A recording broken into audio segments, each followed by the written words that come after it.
Oui, bonsoir à tous. Mathieu Colombani, délégué général du Parti chrétien-démocrate.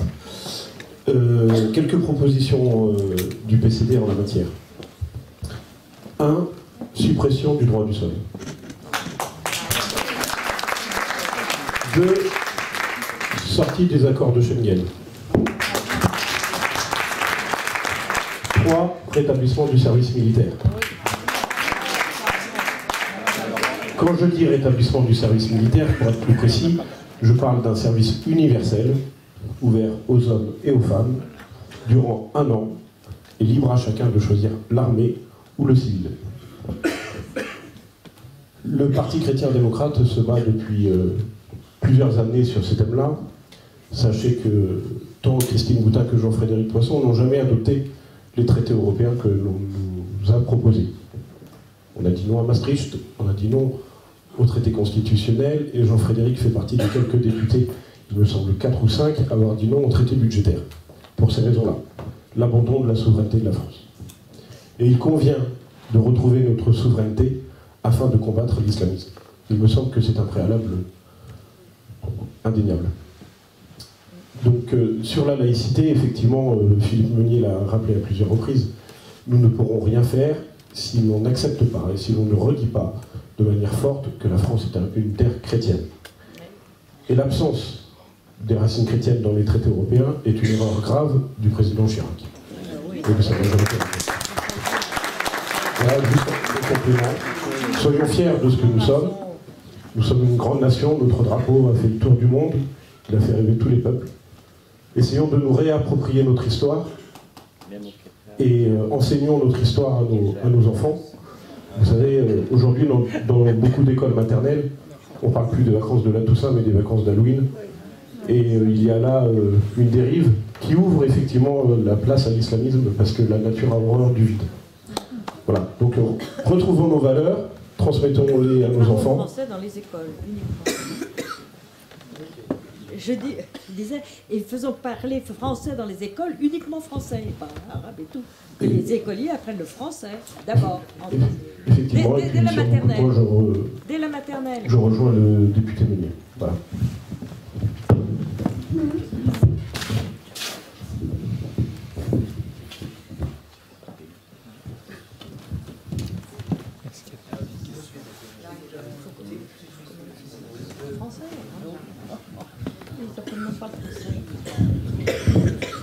J'avais une petite question. Est-ce que vous pouviez préciser votre proposition de bannissement pour ces djihadistes qui reviennent, qui ont la nationalité française?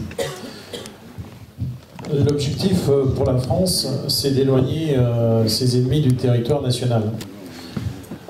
Pour ce qui concerne les étrangers, c'est pas compliqué.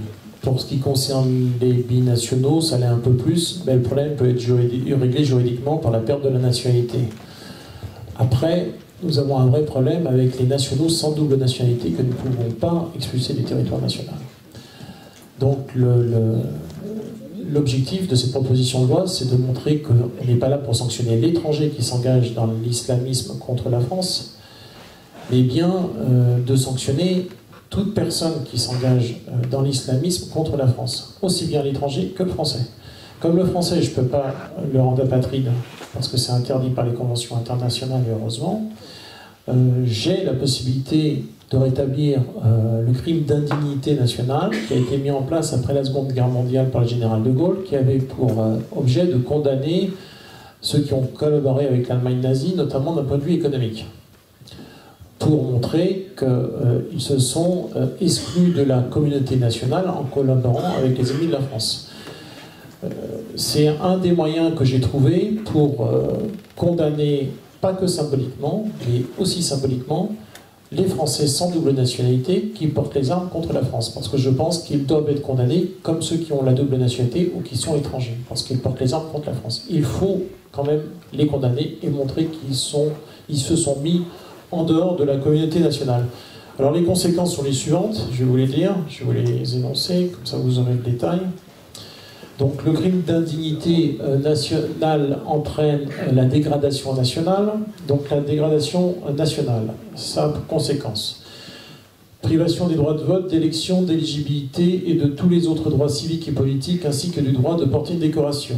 Destitution et l'exclusion des condamnés de tout emploi dans la fonction publique, dans une entreprise chargée de missions de service public, ainsi que de toute fonction à la nomination des autorités publiques.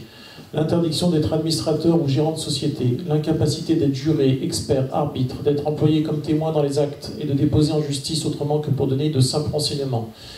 La destitution et l'exclusion des condamnés des professions d'avocat, notaire et de tous les offices ministériels. La destitution et l'exclusion des condamnés de toute fonction éducative et de tout organisme, association et syndicat chargés de représenter les professions et d'en assurer la discipline. L'incapacité de faire partie d'un conseil de famille et d'être tuteur, curateur, subrogé tuteur ou conseiller judiciaire, si ce n'est de ses propres enfants sur la vie conforme de la famille. Et interdiction de séjour également, suivant les modalités prévues par l'article 131-31. À cela s'ajoute également une peine de prison qui peut aller jusqu'à 30 ans, en fonction du crime commis, parce que vous imaginez bien que celui qui va apporter des munitions aux combattants islamistes, celui qui va tirer sur des étrangers en s'engageant aux côtés des islamistes et celui qui tire sur des Français en s'engageant aux côtés des islamistes, le degré du crime est différent et donc la condamnation doit être modulée. C'est-à-dire que c'est 30 ans maximum, et ça peut être 5 ans, 10 ans, 15 ans. Et je vous rappelle aussi que dans le cadre de l'établissement du crime d'indignité nationale après la Seconde Guerre mondiale, il y a eu une amnistie qui a été accordée dans les années 50 à tous ceux qui ont été condamnés à la suite de la Seconde Guerre mondiale. Je vous dis ça aussi parce que je pense qu'au bout d'un certain temps, on peut aussi avoir commis des erreurs. Et la communauté nationale, au bout de quelques années, si repentance il y a et si les cicatrices sont faites, peut aussi réintégrer en son sein ceux qui ont pu fauter les années précédentes. Parce qu'il ne faut pas non plus être dans une logique de vengeance, mais dans une logique de justice. On va prendre encore quelques questions. Par contre, j'ai pas l'heure, j'ai mon téléphone qui m'a lâché. Ah, il est 9h, bon, on a encore un peu de temps. On va parler de son expérience opérationnelle, s'il vous plaît. Est-ce que vous pourriez nous parler de votre expérience opérationnelle sur le terrain ? S'il vous plaît, merci. Bonsoir. Expérience opérationnelle, c'est-à-dire sur le terrain. Je veux dire en Syrie, Voilà, Syrie, l'expérience que vous avez pu faire dans vos... Jean-Marc, parle avec le micro, on n'entend pas. Oui. L'expérience que vous avez pu faire en rencontrant les salafistes, les gens d'Al-Qaïda. Si vous voulez, les gens qu'on rencontre sur place, moi je me suis rendu plusieurs fois en Syrie.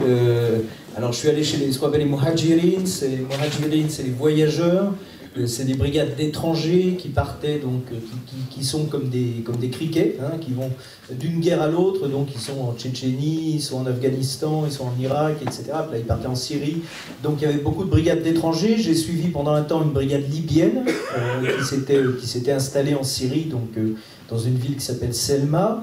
Ensuite, j'ai rencontré donc des gens de Jabhat al-Nusra, donc le front d'Al-Qaïda, enfin le groupe d'Al-Qaïda en Syrie.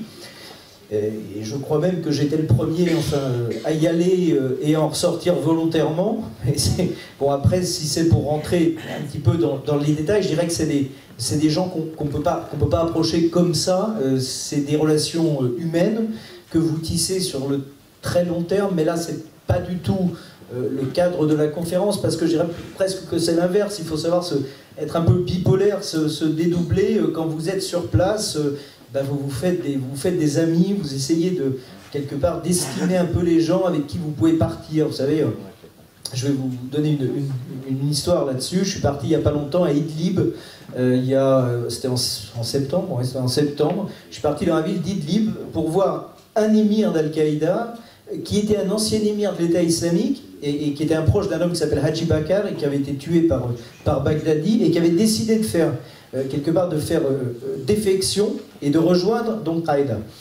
Et un autre émir d'Al-Qaïda m'avait proposé d'aller le voir. Bon, on part, etc. Bon, c'est annulé la première fois, on y retourne 8 jours après.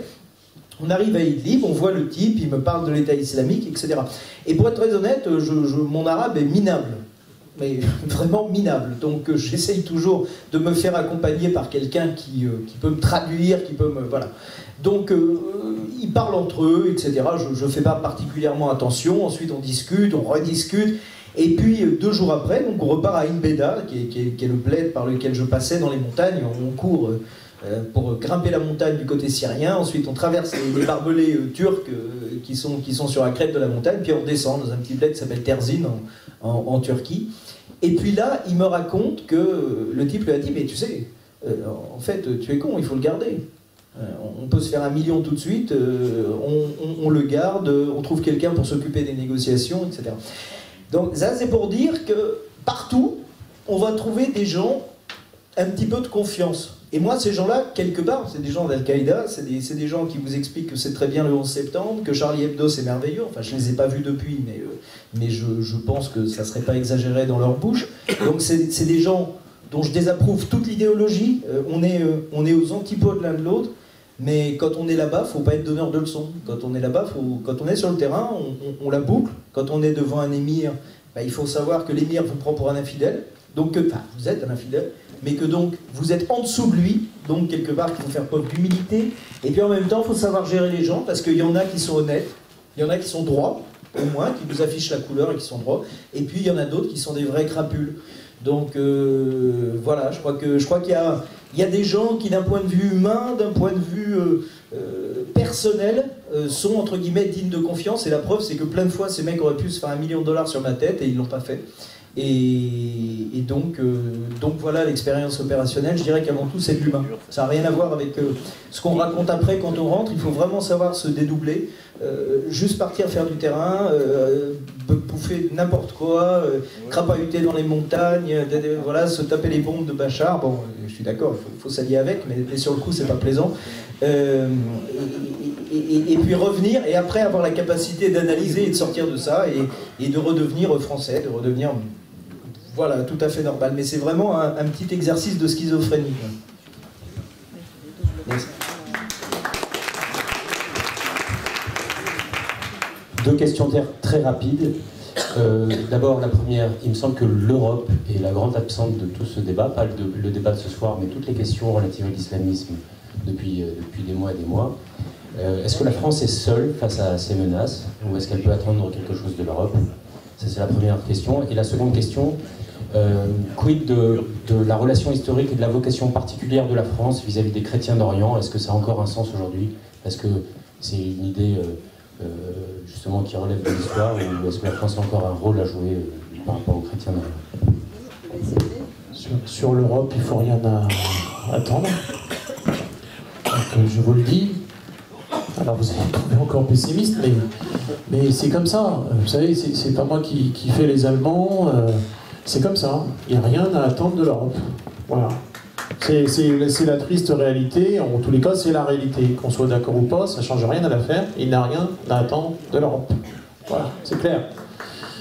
S'il y a des interventions à faire, ce sont des interventions qui sont à faire dans le cadre d'alliances nationales, avec nos amis britanniques, avec nos amis belges qui ont une vraie opérationnalité en Afrique, même espagnole.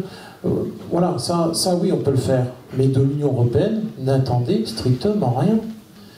Par exemple, sur l'opération Sangaris en Centrafrique, il faut savoir que les Allemands ont refusé de faire atterrir les cargos, leur avion cargo à Bangui, parce qu'elle était déclarée comme zone de guerre. Donc ils faisaient atterrir leurs avions au Tchad, et il fallait ensuite descendre en convoi pour apporter le soutien logistique, parce que les Allemands ne voulaient surtout pas faire atterrir leur avion cargo à Bangui, parce qu'ils considéraient que c'était trop dangereux. Voilà, c'est ça l'Europe aujourd'hui. Il ne faut rien à attendre de l'Europe. Les Allemands sont plus préoccupés par l'Ukraine que par le Mali, sauf quand il s'agit de vendre des Mercedes. J'étais en Afghanistan il y a quelques années de ça, il n'y a pas très longtemps, et à Kaboul, j'ai visité une organisation européenne qui s'appelle ULEX. C'est une organisation où les fonctionnaires européens sont payés $15 000 par mois. Ils sont dans une zone qui est grande un peu comme ça, hein, avec des murs qui font 6 mètres de haut. Et je pars de l'ambassade, dans les 4x4 japonais de l'ambassade de France, dont les suspensions sont complètement écrasées à cause du blindage qui ont été rajoutés sur les vitres. Je vous passe pour un déplacement dans Kaboul. Et on arrive devant les portes de la représentation européenne, ULEX, des portes comme ça, épaisses comme ça. Et le conseiller de l'ambassade me dit, monsieur le député, regardez bien ce que vous allez voir à l'intérieur et dites-le à nos compatriotes. Bon. Les portes s'ouvrent et je vois des dizaines de Mercedes 4x4, neufs, avec des systèmes anti-IED, c'est-à-dire des bombes télécommandées à distance. La valeur d'un de ces 4x4, c'est environ 260 000 € pièce. Ils n'ont jamais roulé. Jamais. Nous, notre ambassade de France à Kaboul avait 3 vieux Toyota défoncés. Et on paye près de 20% de ces 4x4 Mercedes à l'Union européenne dans le cadre de notre contribution européenne. Et tout ça pourquoi? Pour rien. Rien. Et quand nous avons auditionné ces personnes qui étaient là, c'est-à-dire les fonctionnaires de l'Europe, justement pour essayer de former la police afghane, on leur demandait leur tableau de bord, enfin leurs résultats. Et ils nous ont dit qu'il n'y avait pas de tableau de bord. Oui, ils faisaient leur travail, mais il n'y avait pas de tableau de bord. C'est-à-dire qu'en fait, on ne sait pas ce qu'ils ont fait, on ne connaît pas leurs résultats. Mais par contre, ce que je peux vous dire, c'est que Mercedes a vendu des jolis 4x4. Et c'est pareil au Mali. Voilà. Alors pendant que nos soldats sont dans la vallée de la Kapisa à se faire tirer dessus par des RPG-7 ou des Kalachnikov, nos amis allemands vendent des 4x4 Mercedes à 260 000 € pièce. Il en va de même pour le Mali. Donc, si vous voulez, n'attendez rien de l'Europe. L'Allemagne est plus préoccupée par l'Ukraine que par l'Afrique ou l'islamisme, en tous les cas aujourd'hui. Il faut dire les choses telles qu'elles sont. C'est la stricte réalité. Je ne vous parle pas des autres pays, ils n'ont même plus d'armée. Hein. Donc, c'est même pas la peine d'envisager la question. Je ne vous parle pas des Italiens, ils n'ont plus rien. Il n'y a plus d'armée, il n'y a plus rien. Le désarmement militaire est total. Je vous parlais du désarmement moral, mais militaire, je ne vous en parle même pas. Donc, c'est ça la réalité européenne aujourd'hui. Il n'y a rien à attendre de l'Europe. La seule possibilité, ce sont des alliances d'État à État. Voilà. Ça, oui, ça peut être opérationnel. On peut être efficace. Ça, c'est vrai. Ça, on peut le faire. Mais l'Union européenne en tant que structure, non. Après, le devoir de la France a été les chrétiens, notamment en Orient, évidemment, qu'il est là le devoir de la France. C'est la raison pour laquelle j'ai soutenu l'intervention de l'armée française en Irak, même s'il ne s'agit que de quelques Rafales et de quelques Mirage 2000. C'est nécessaire pour rappeler quand même aux proches du Moyen-Orient que la France n'oublie pas les chrétiens. Voilà. C'est important de le dire, de le rappeler et de le faire surtout. Tout à l'heure, monsieur a interrogé Samuel Laurent sur ses déplacements sur les territoires islamistes. Moi, j'ai été à Bangui il n'y a pas très longtemps et j'ai eu l'opportunité de discuter avec des habitants de la capitale, des chrétiens, qui étaient totalement effrayés parce qu'ils ont été martyrisés par les islamistes pendant de nombreuses semaines. Que les commerçants musulmans ont évidemment traité avec les islamistes présents sur Bangui. Donc forcément, quand les islamistes sont partis, les chrétiens ont brûlé toutes les échoppes des commerçants musulmans. Et je leur ai dit, j'ai discuté avec eux, et je lui ai dit, comment vous voyez les choses? Et ils m'ont répondu, il faut tous les tuer. En parlant des musulmans. Il faut tous les tuer. Alors je lui ai dit, mais pourquoi vous me dites ça? Je dis, parce que si ce n'est pas nous qui les tuons, c'est eux qui vont nous tuer. C'est pour ça que tout à l'heure, bon, je vous ai peut-être apparu un peu, j'allais dire, pas très heureux, ou en tous les cas pas très optimiste. Mais parce que quand vous entendez ça, je peux vous dire que c'est un choc quand même. C'est un choc quand ce sont des jeunes filles qui vous disent ça. Ce ne sont pas des miliciens, ce sont des jeunes filles. Hein, ce sont des civils, des gens comme vous, comme moi, qui vous disent ça. Vous vous dites que vraiment la situation est gravissime. Voilà, elle est gravissime. C'est la raison pour laquelle il faut s'atteler à la tâche, ne pas piller, mais respecter l'islam aussi, parce que oui, vous avez raison, l'islam est une religion conquérante, nous le savons tous, mais ça ne veut pas dire qu'il faut humilier les musulmans. Ça veut pas dire qu'il ne faut pas discuter avec les musulmans. C'est au contraire, il faut discuter avec eux, mais en défendant nos valeurs, nos convictions. C'est comme cela qu'on peut s'en sortir. Parce que si nous ne sommes pas capables de défendre nos propres valeurs face à l'islam, qu'elle soit conquérante ou pas conquérante, nous allons à la catastrophe. C'est ça le nœud du problème, c'est la défense de nos valeurs. Et comment voulez-vous que les musulmans qui ne souhaitent pas le djihad armé puissent combattre les salafistes quand en face d'eux, ils ont des peuples occidentaux dits chrétiens qui sont même pas capables de défendre leur civilisation. Et c'est pour ça que ça commence par ça. Le réarmement, il est d'abord moral. Il n'est pas suffisant, mais il est d'abord moral.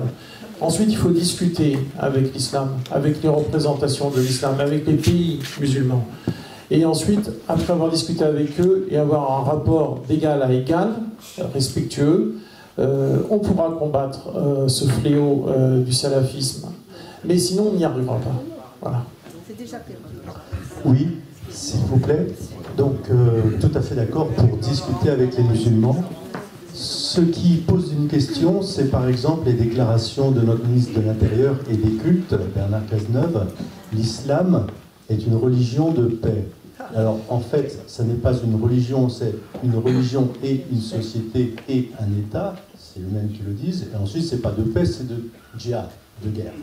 Alors, notre ministre de l'Intérieur et les journalistes disent la même chose. Notre ministre de l'Intérieur dit-il ce qu'il pense vraiment, et les journalistes